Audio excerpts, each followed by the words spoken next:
Telangana public service commission నిర్వహించే examination group వన్లో భాగంగా మనం ఈ క్లాసులో బ్రిటిష్ సార్వభౌమాధికారము అనే లెసన్ గురించి తెలుసుకుందాం. భారతదేశంపై బ్రిటిష్ వారి సర్వాధిపత్యము నెలకొల్పడానికి బ్రిటిష్ వారు రెండు పద్ధతులను అవలంబించారు.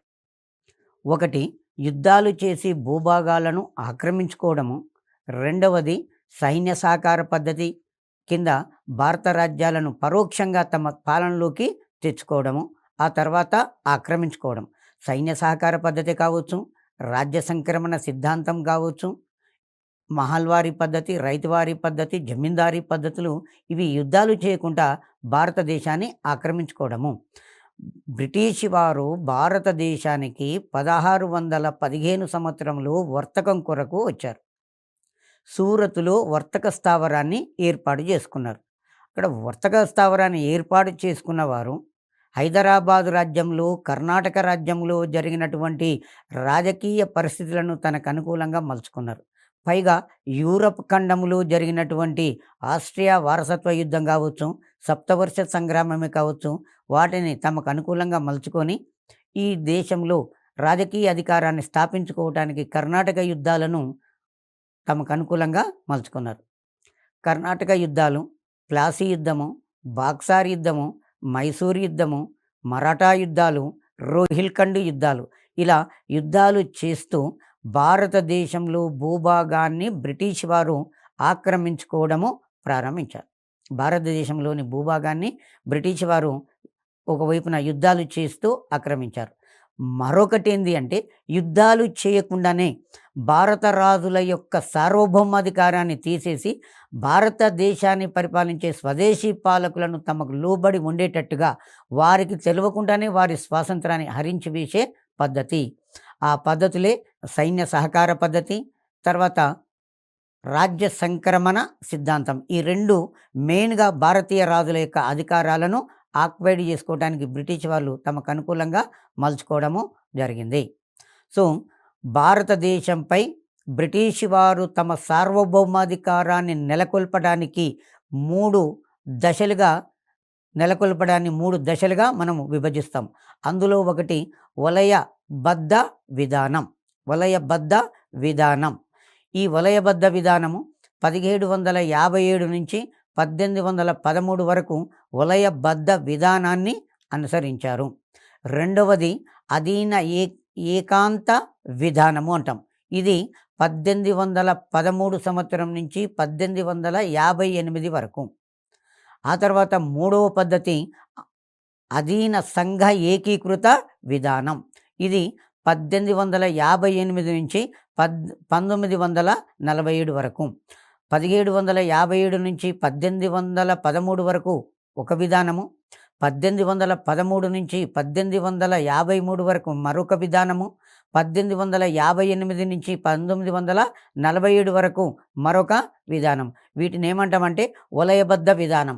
ఇక్కడ వలయబద్ధ విధానాన్ని ఎప్పటి నుంచి ఎప్పటి వరకు కొనసాగించారు? 1757 నుంచి 1813 వరకు. అధీన ఏకాంత విధానమును 1813 నుంచి 1853 వరకు కొనసాగించారు. అధీన సంఘ ఏకీకృత విధానమును 1858 నుంచి 1947 వరకు దీనిని కొనసాగించడము జరిగింది.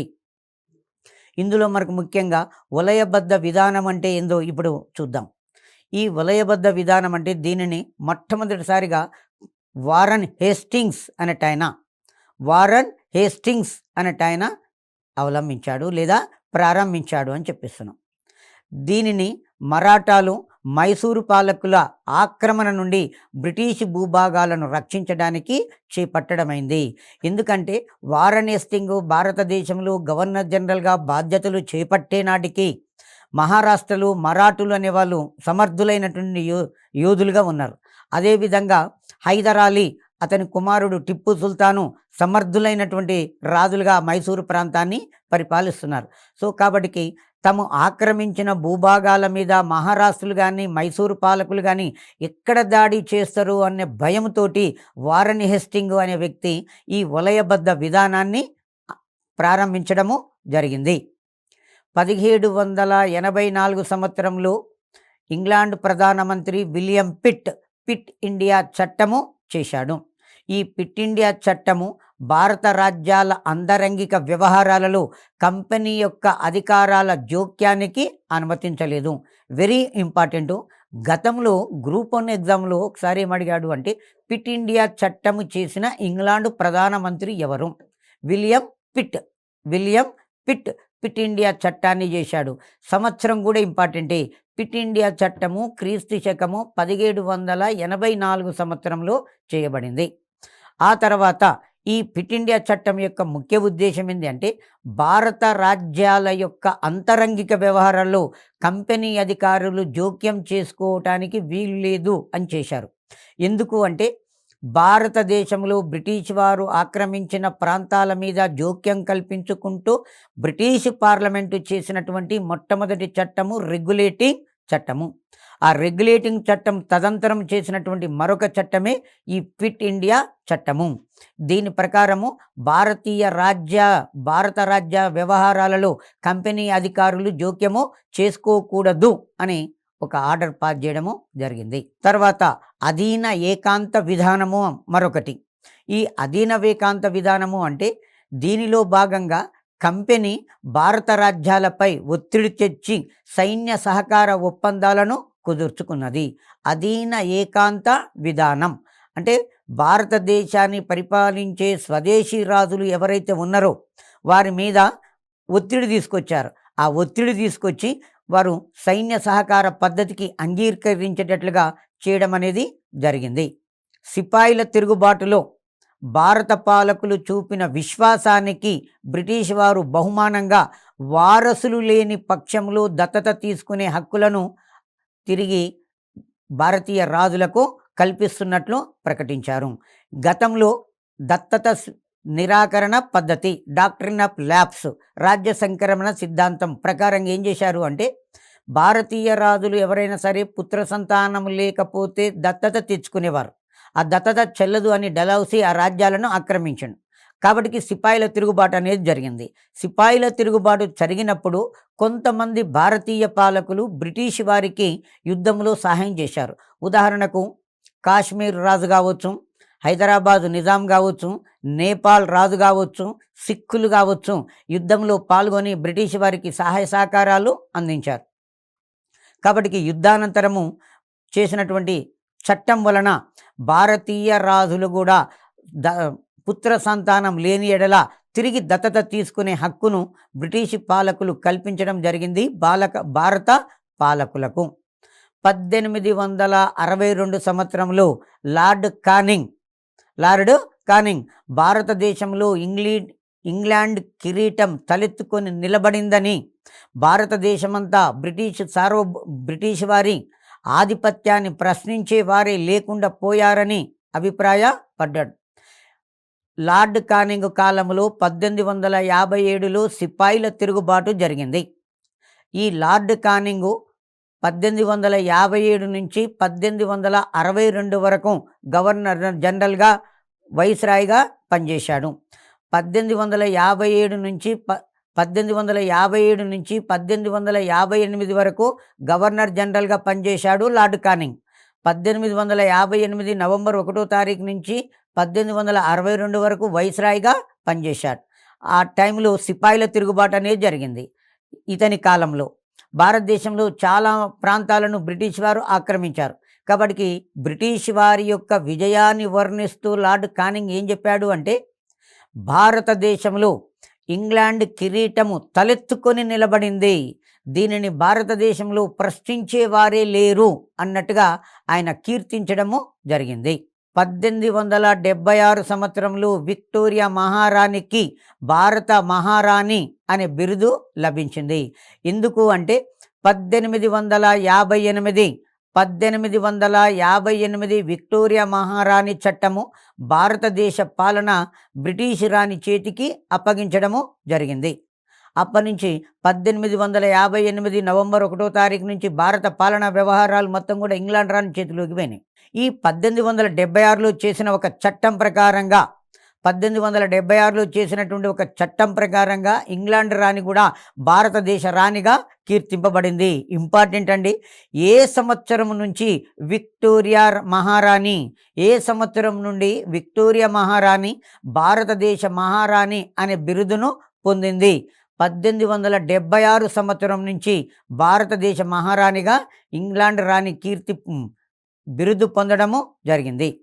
ఆ తర్వాత ఇంగ్లాండ్ రాణికి 1862లో బహదూర్ షా మరణం తర్వాత కైజర్ ఈ హింద్ బిరుదు ప్రసాదించడము జరిగింది.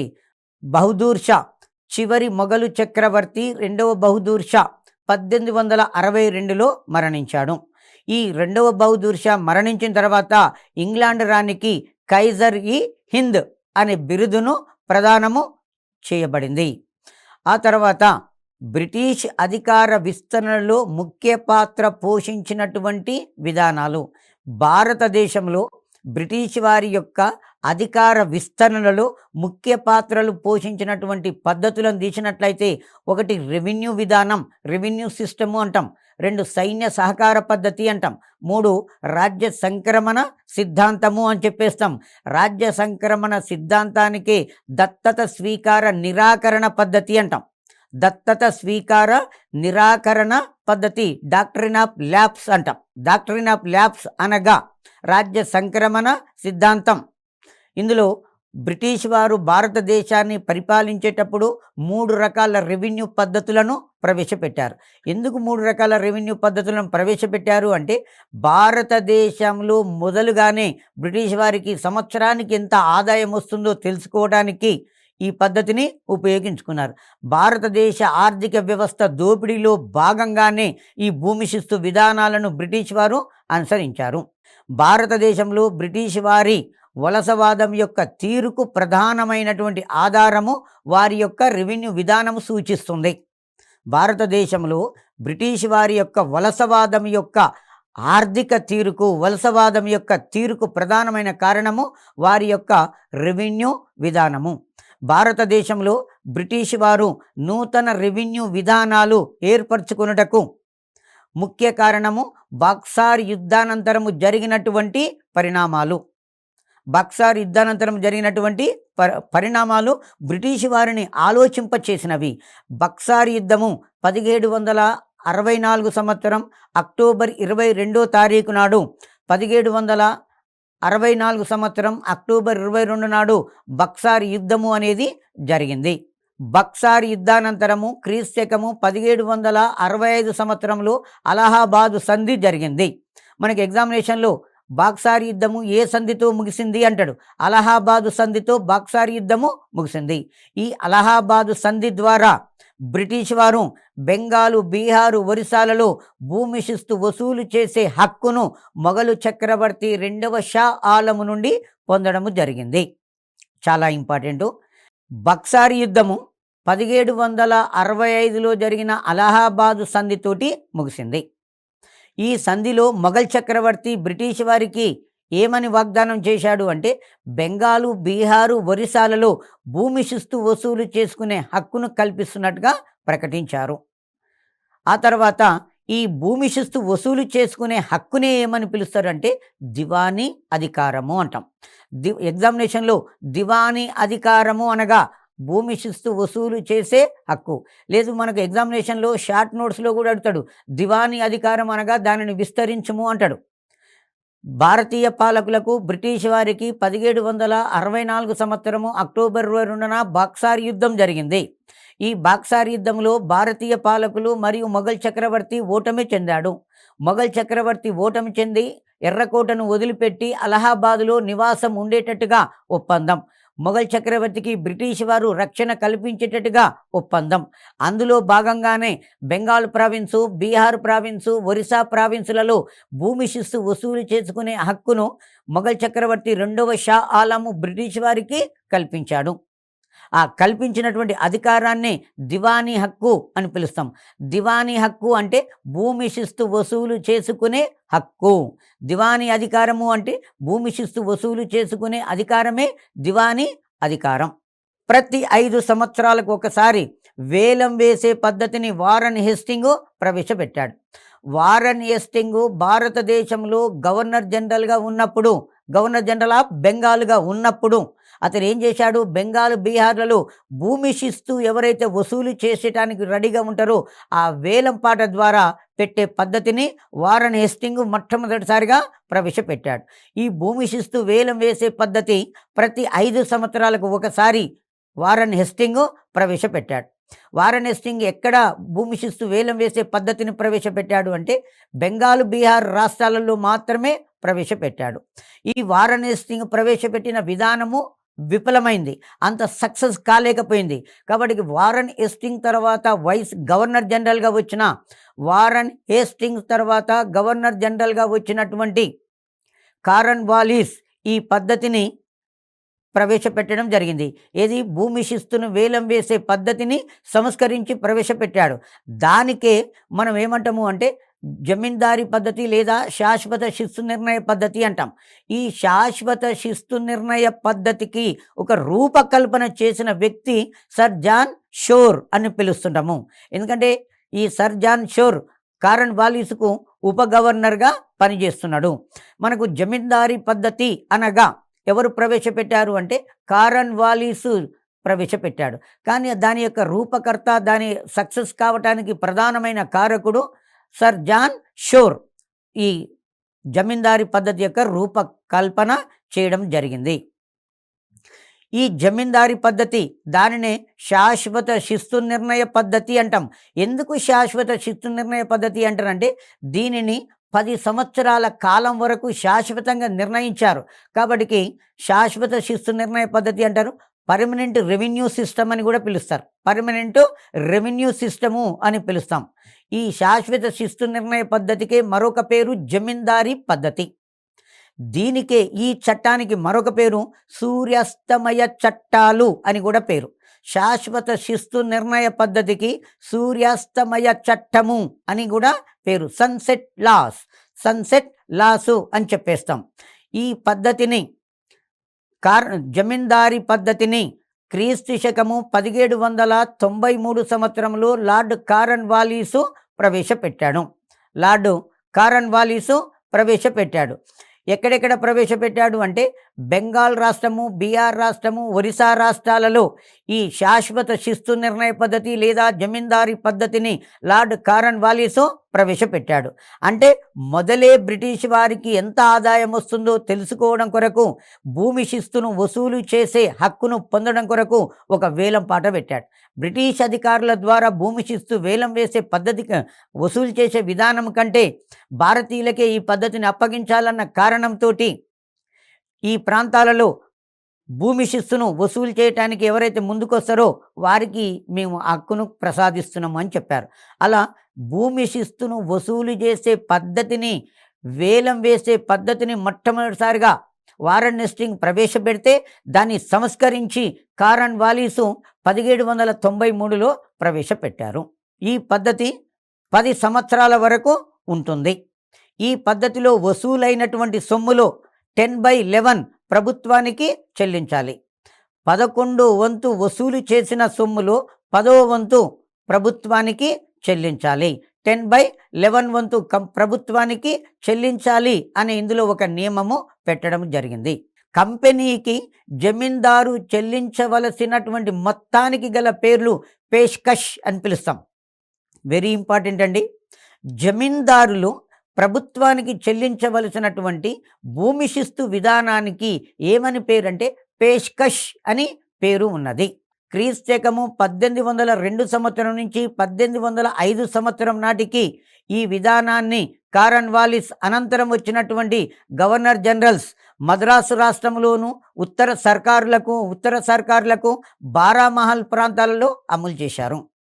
ఈ జమీందారీ పద్ధతిని మొట్టమొదటిసారిగా భారతదేశంలో బెంగాల్ ప్రావిన్స్, బీహారు, ఒరిస్సా ప్రావిన్సులకు విస్తరింపచేయడమే కాకుండా బెనారస్ ప్రాంతంలో ప్రవేశపెట్టారు. బెనారస్ ప్రాంతం ఆ తర్వాత మద్రాసు రాష్ట్రంలోను ఉత్తర సర్కారులు అంటే మనకు ఆంధ్రప్రదేశ్ ఉభయ గోదావరి జిల్లాలు, విశాఖపట్నము, తర్వాత విజయనగరము, చికాగోల్ ప్రాంతాలలో ఈ జమీందారీ పద్ధతిని ప్రవేశపెట్టారు.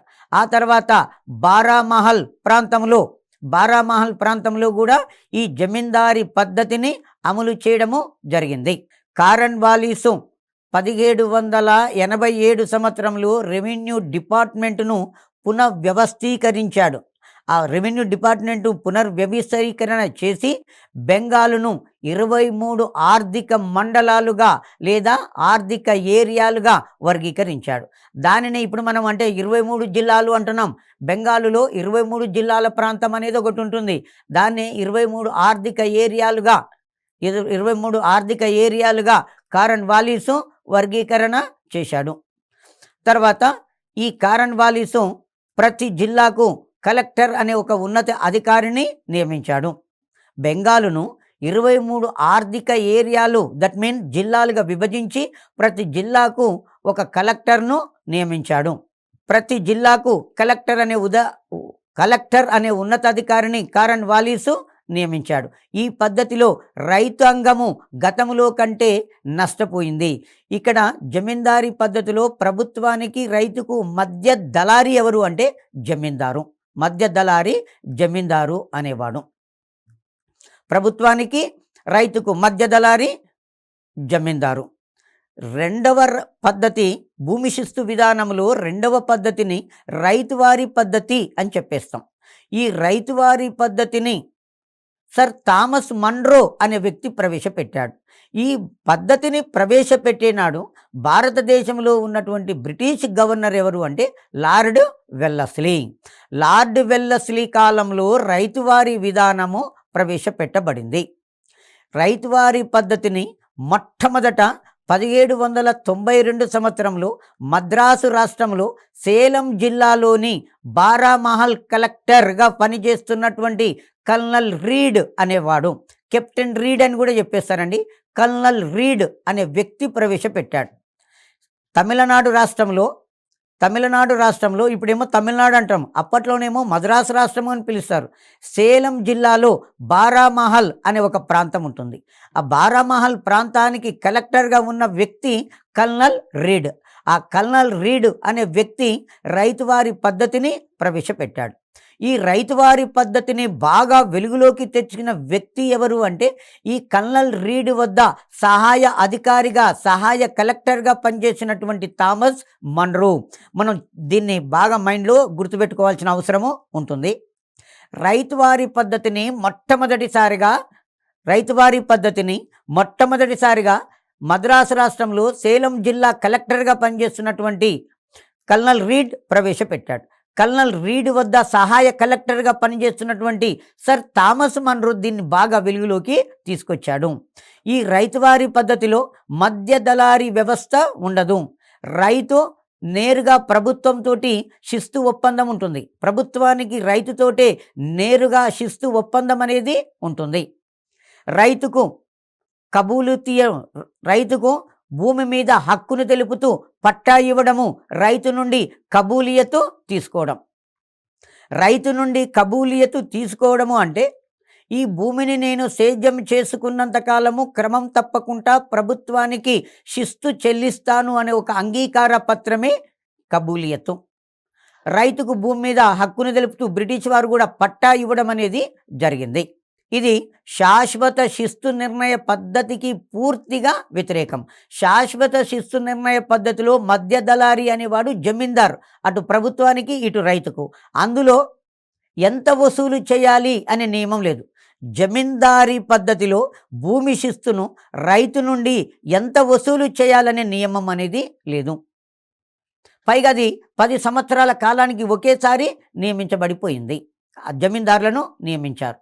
మరి రైతువారీ పద్ధతిలో ప్రతి సంవత్సరము శిస్తు నిర్ణయించబడేది. పంట పండిన విధానమును బట్టి శిస్తును నిర్ణయించడము జరిగింది.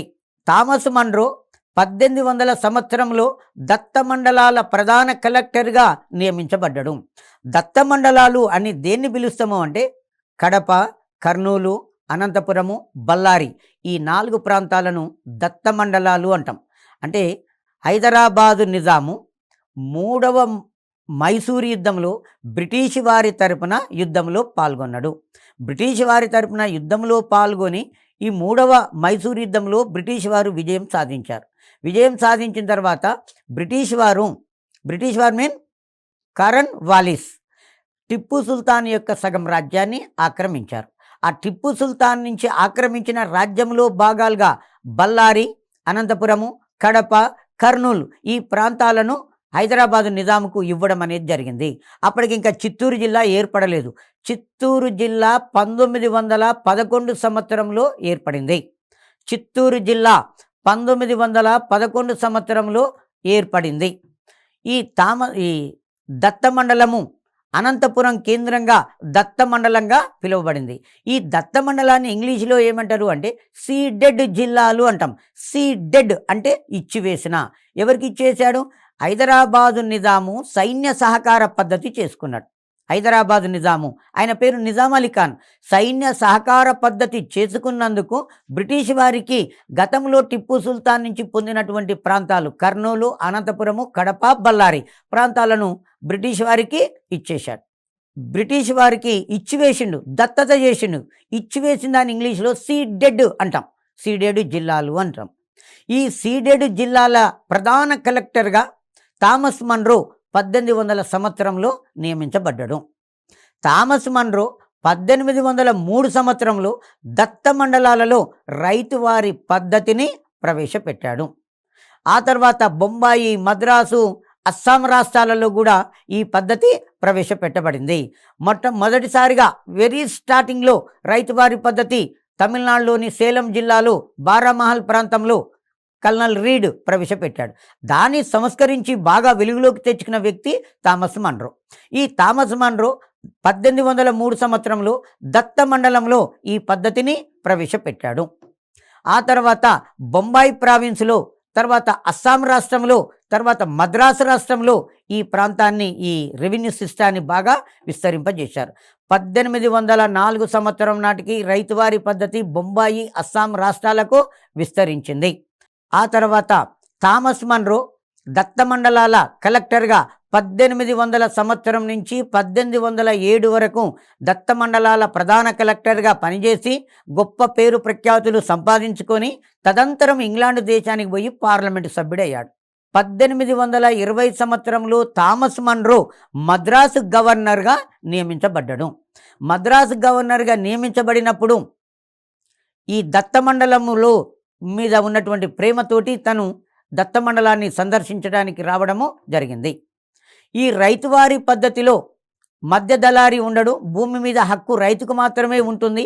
ప్రతి సంవత్సరం శిస్తు నిర్ణయించడం అనేది జరుగుతూ ఉంటుంది.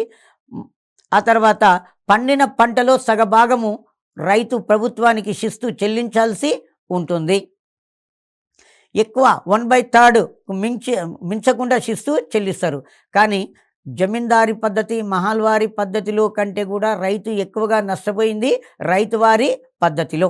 థామస్ మన్రో 1820 సంవత్సరంలో మద్రాసు గవర్నర్గా వచ్చిన తదంతరము తనకి అత్యంత ఇష్టమైనటువంటి దత్త మండలాలలో పర్యటించడానికి వచ్చాడు.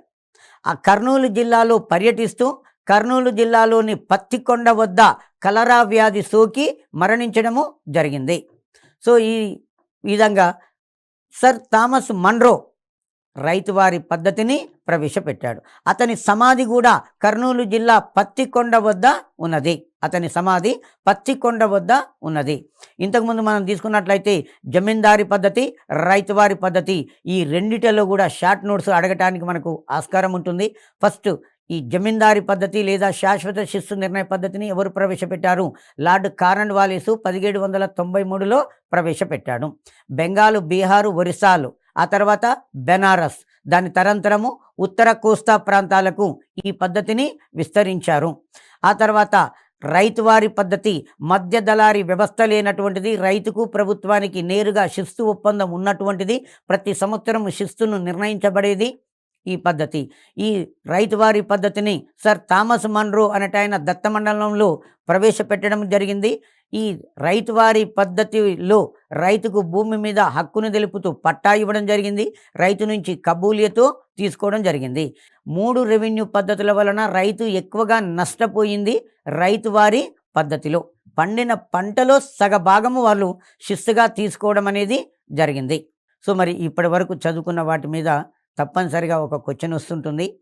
దాన్ని బాగా మైండ్లో పెట్టుకోండి. నెక్స్ట్ క్లాస్లో మళ్ళీ కలుద్దాం.